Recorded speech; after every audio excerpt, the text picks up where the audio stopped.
O que é o plano da redenção? No estudo de hoje, nós vamos analisar uma história bíblica que vai nos ajudar a entender melhor esse tema. É agora no programa Escola Bíblica.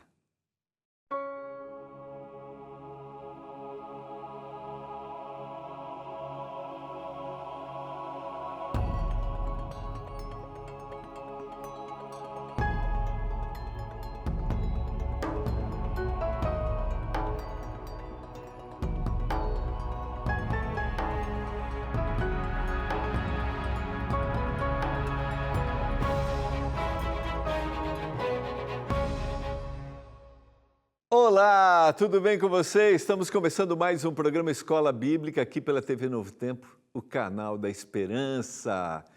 Pergunta básica de segunda-feira: como é que foi seu final de semana? E aquela sugestão que eu dei na quinta-feira: levou seus filhos para contemplar a natureza? E a gente estudou na quarta e na quinta-feira a criação do homem, da mulher. E eu falei, estar junto à natureza, estar em contato com os animais, de alguma forma nos conecta à nossa essência, à nossa originalidade, que é a criação. Deu para dar aquela passeadinha? Você mora na cidade, é um parque. Deu? Conseguiu? Não? Então, fica meu desafio, minha motivação para você ao longo dessa semana, tá bom? Um bichinho de estimação, sabe, ter um cachorrinho, não sei. Lá em casa teve peixe, calopsita, cachorrinho. Tudo isso faz com que os nossos filhos e a gente também entenda o cuidado que a gente tem que ter, o amor que a gente tem que ter, amor demonstrado pelo Senhor quando criou todas as coisas. Estamos começando uma nova semana, vamos começar hoje um novo tema e eu quero convidar você tem aí sua revista Esperança, o tema número 4, o plano da redenção. Vamos entender os planos que o Senhor tinha, os planos que o Senhor tem para nos salvar, apesar do lapso, o pecado. O Senhor sabia? Sabia. Mas o Senhor dá liberdade, sua presciência, sua capacidade de saber o futuro, não interfere na nossa capacidade de escolha. Por isso, Ele nunca é pego de surpresa. Ele nos dá liberdade, porque a liberdade é a expressão do amor que nós temos por Ele. Vamos entender um pouquinho mais isso e vamos juntos estudar na revista Esperança, eu creio, princípios que são importantes para a nossa vida. Quero motivar você, ligue agora para a gente, 0 Operadora 12 21 27 31 21 e peça sua revista Esperança.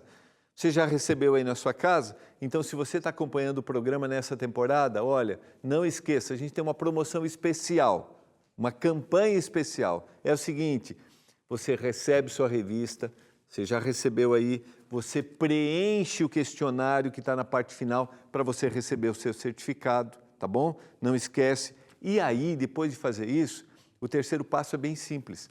Você vai mandar uma mensagem para o WhatsApp do programa. Está aparecendo aqui, ó.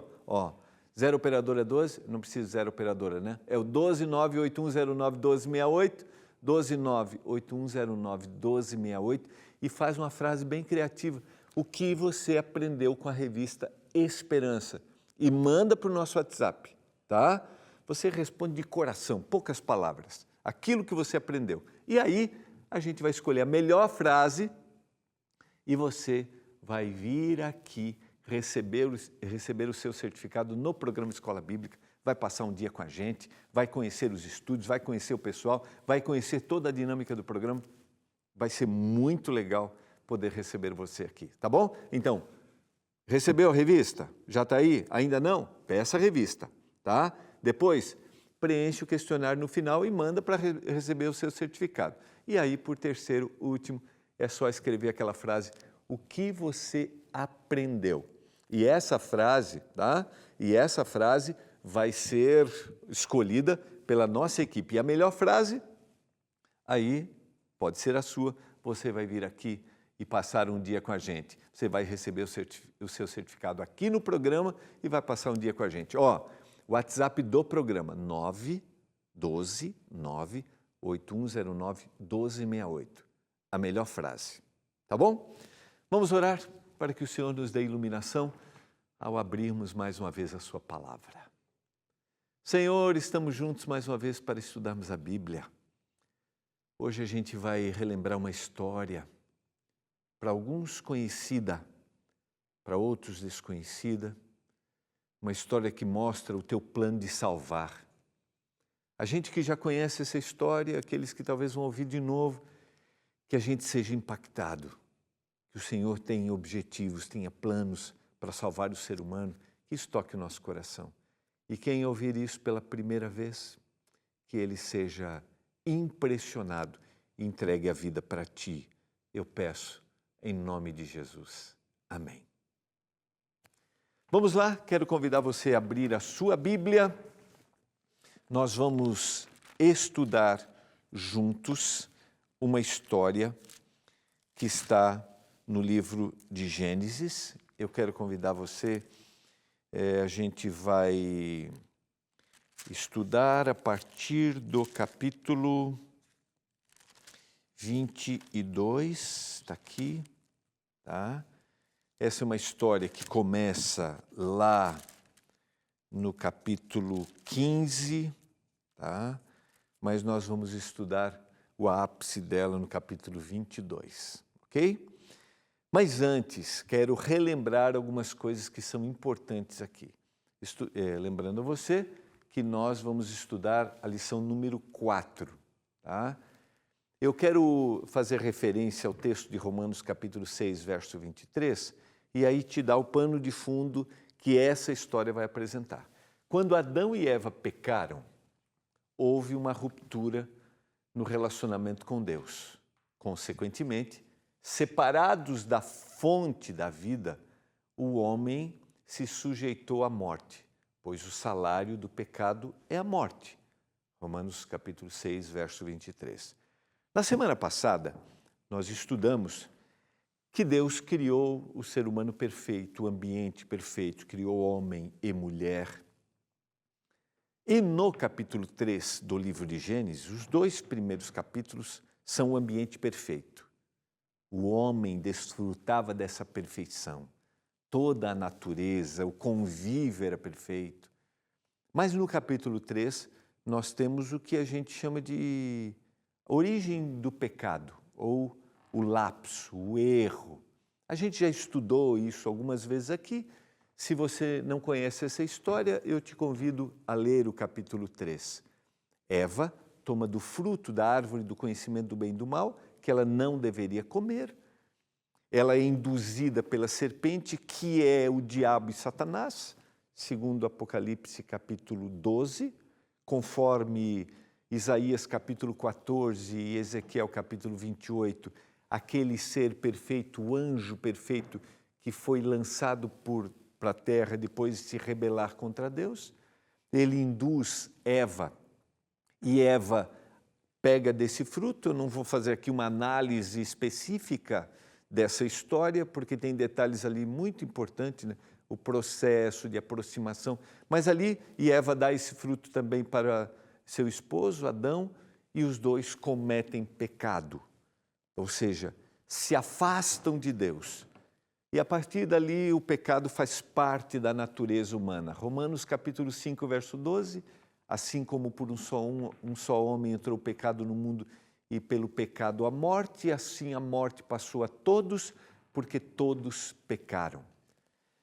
Eu até citei semana passada que o ambiente da terra também foi modificado, a natureza foi modificada. E a partir dali o homem, agora com a natureza modificada, tem a predisposição para fazer aquilo que é mal. Antes o homem tinha possibilidade, mas não tinha vontade. Agora o homem tem vontade de fazer o que é mal. E em Gênesis capítulo 3, verso 15, o Senhor faz uma promessa. O Senhor apresenta a ideia, e o Senhor diz que um dia haveria o Messias, o Redentor, o descendente, aquele que iria vir à terra e iria morrer para libertar o ser humano. E a partir deste momento, o bebê que nascia se tinha a perspectiva de que seria esse o Messias, de que seria esse o Salvador. E a gente vai ter ao longo da Bíblia, ao longo de toda a Bíblia, a espera por esse Salvador. Mas a partir dali há um ritual, e esse ritual acontece quando o Senhor veste Adão e Eva de peles de animal, quando há a primeira morte, mostrando que o sangue um dia seria derramado para que de um ser seria derramado para libertar o homem definitivamente. O sangue do descendente, do Messias, daquele que seria o libertador, um dia seria derramado definitivamente e o homem teria a libertação do pecado. Simbolicamente, no Antigo Testamento, a gente tem uma sucessão da morte, a forma didática, né? A morte do cordeirinho simbolizava a promessa feita em Gênesis capítulo 3, verso 15. Dentro desse cenário, quando nós lemos as histórias bíblicas, nós temos que ter essa perspectiva. O homem agora que é pecador, que está separado de Deus, mas o homem que tem a esperança de um dia definitivamente ser reconectado a Deus. E dentro desta expectativa, nós encontramos a história que está no capítulo 22 do livro de Gênesis. Deus tinha um plano para resolver o problema do pecado e as suas consequências. Lembra que esse plano foi constituído antes da fundação do mundo. Deus sabe de todas as coisas, mas Deus dá liberdade. Mas nada do que acontece pega Deus de surpresa ou está fora do controle de Deus. E eu quero te convidar a ler junto comigo a revelação deste plano através da história bíblica de Abraão e Isaque. Gênesis capítulo 22, versos 1 a 14. Quando a gente lê uma descrição, uma história bíblica ou uma narração bíblica, lembra sempre, o Senhor tem um objetivo com aquela história. O autor bíblico tinha um objetivo quando ele escreveu aquela história. Não é simplesmente uma história. Não é simplesmente uma ideia que está fora, dentro da Bíblia. Não há nada que não tenha uma intenção. E nessa história, a história de Abraão, o escolhido, o patriarca, aquele que deixa a sua terra, a sua parentela, e o Senhor faz uma promessa para Abraão que dele surgiria uma grande nação, e Abraão vai envelhecendo, Abraão vai vendo que isso não era possível aos olhos humanos, sua esposa vai envelhecendo, isso não é possível aos olhos humanos, se torna cada vez mais impossível. O Senhor tem um encontro, diz: Abraão, olha para o céu, olha para as estrelas, assim será a sua descendência. Mas isso não acontece. Abraão tenta resolver da sua forma, toma uma serva, diz o texto bíblico, e com essa procura um descendente, e aquilo gera um problema para Abraão, sabe? Então, mas Deus cumpre a promessa. A gente tem tantos detalhes nessa história. Sara duvida, se ri daquela situação, mas Deus cumpre a sua promessa. E agora, quando Deus cumpre a sua promessa com o nascimento de Isaque, em determinado momento, capítulo 22, verso 1, depois destas coisas, então depois disso que eu falei, né, desse breve resumo, depois dessas coisas, todos esses acontecimentos, pôs Deus Abraão à prova. E lhe disse: Abraão, este lhe respondeu: eis-me aqui. Essa é uma prova que vai fortalecer a sua fé. Provas ao longo da vida, quando a gente fala de âmbito de desenvolvimento de crença. Provas são maneiras que Deus fortalece a nossa fé.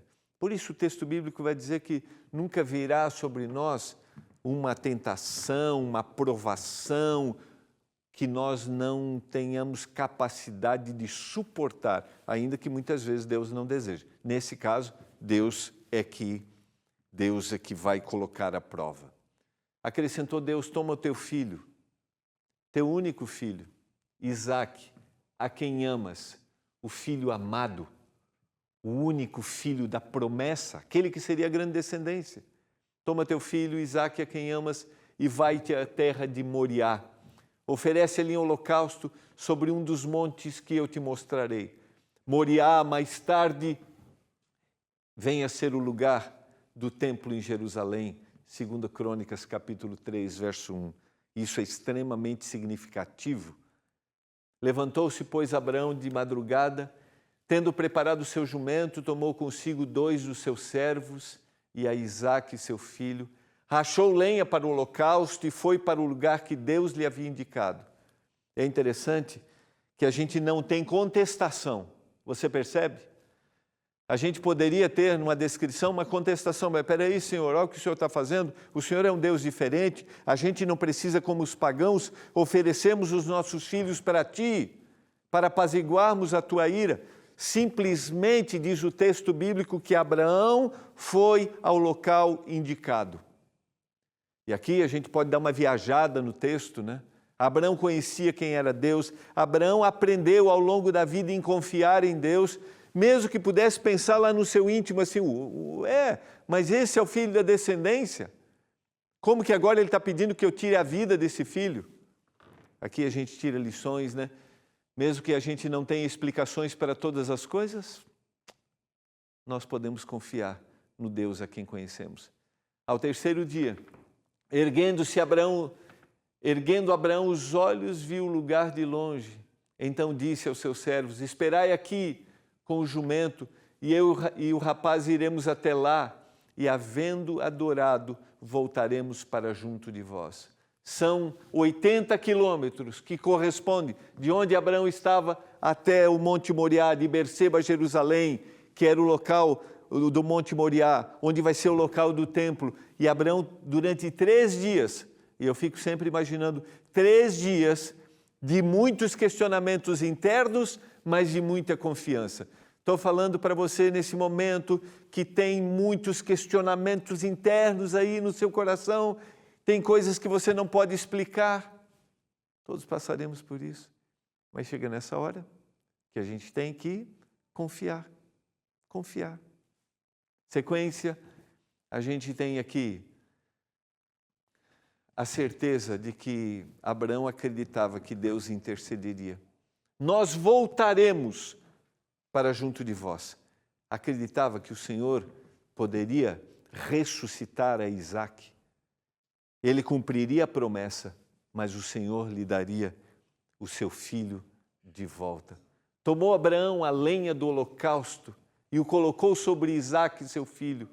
Ele, porém, levava nas mãos o fogo e o cutelo, assim caminhavam ambos juntos.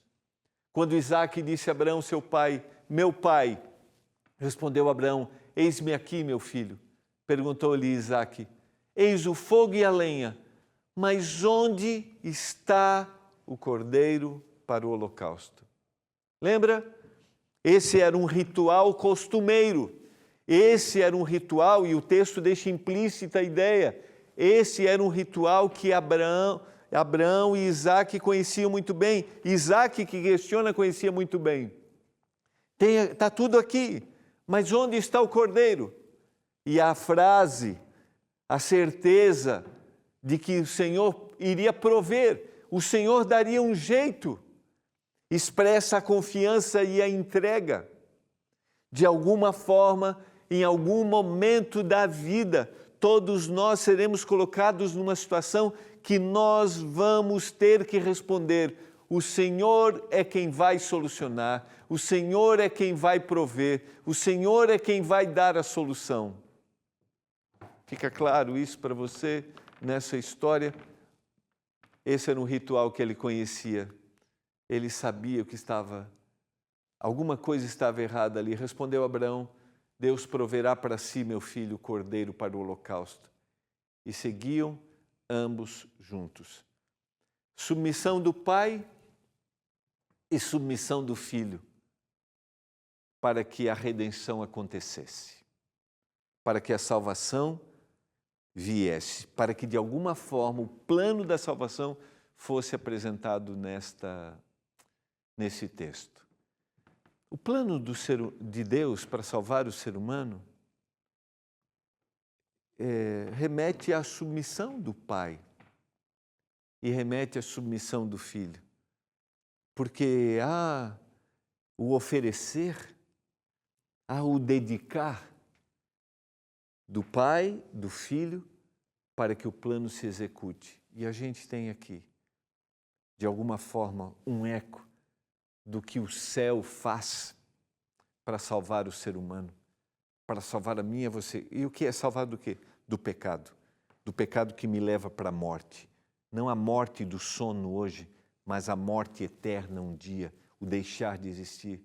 Nós não precisaremos passar por isso, se confiarmos no Senhor. Chegaram ao lugar que Deus lhe havia designado. Ali edificou Abraão um altar, sobre ele dispôs a lenha, amarrou Isaque, seu filho, e deitou no altar, em cima da lenha. E, estendendo a mão, tomou o cutelo para imolar o seu filho. Consegue fazer uma descrição? Imaginar a cena? Ou consegue imaginar diante da descrição bíblica? Todo o ambiente está preparado? Há um momento para a execução? Há um momento para se concretizar aquilo que Deus havia pedido? Há uma submissão do pedido que o Senhor fez para Abraão? Há uma submissão do filho que vai ser imolado aqui, apresentando o sacrifício de Jesus um dia na cruz. Mas do céu lhe bradou o anjo do Senhor: Abraão, Abraão, e ele respondeu: eis-me aqui. Então lhe disse: não estendas a mão sobre o rapaz e nada lhe faças, pois agora eu sei que temes a Deus, porquanto não me negaste o teu filho, o teu único filho. Nós temos aqui uma sombra do imenso sacrifício de Cristo, que é o verdadeiro Cordeiro que salva o mundo. Não me negaste o teu filho, o teu único filho. Vejam que, de alguma forma, o Senhor se apresenta aqui através dessa história. Jesus Cristo se apresenta aqui através dessa história, como aquele que um dia iria redimir o homem definitivamente dos seus pecados. Aquele que um dia confirmaria na cruz do Calvário o que fora predito lá em Gênesis capítulo 3, verso 15. 4.000 anos depois, aproximadamente, o plano do Senhor estaria se confirmando. Mas ao longo da história, o Senhor revela sinais de que isso vai acontecer. De alguma forma, ao longo da história, da nossa história hoje, o Senhor vai confirmando o que vai acontecer. O Senhor foi confirmando a morte de Jesus e o Senhor vai confirmando que um dia Ele voltará a esta terra.